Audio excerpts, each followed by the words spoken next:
Putin'in ıglan eden mobilizasiýasyndan soň ýurtdan gaçşyklar güýçlendi. Ukraina garşy urşa goşulmak islemeýän Russiýanyň erkek göbekli watandaşlary gidip bilen ýurtlaryna dogry gaçmaga uly çaltlyk bilen dowam edýärler. Köp sanly Ýewropa ýurtlarynyň urşdan gaçýan rus watandaşlaryna insany ýa-da syýasy gaçlyk statusyny da wiza berilmejekdigini ma'lum etdiler.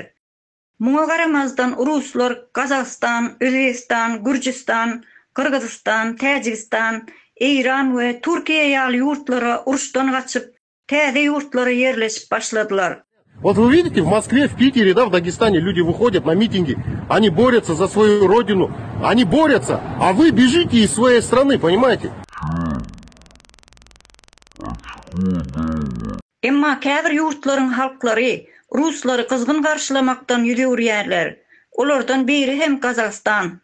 Вот они, беглецы, вот они, смотрите на них.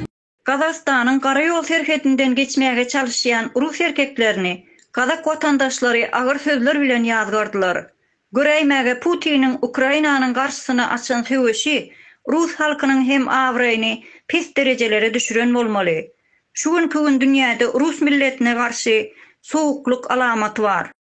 Beýlek tarapdan bolsa, Gürcistan serhedi arkaly ýurtdan gaçmaga synanşýan rus erkeklerini olaryň öz eskerleri serhetde garşylaýar we ýygyna urşa zorluk bilen alyp gidýändikleri barada gürrüňler gidýär.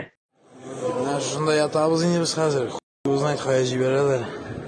Ýene başga bir maglumata görä, etnik rus milletiniň gaçmagyna gol astyndan ruhsat berilýär. Emma beýleki etnik halklar bolsa, zorluk bilen söwüşmäge alyp gidýändikleri Dagestan, Saha we Buryatlaryň arasynda aýdyşylýar.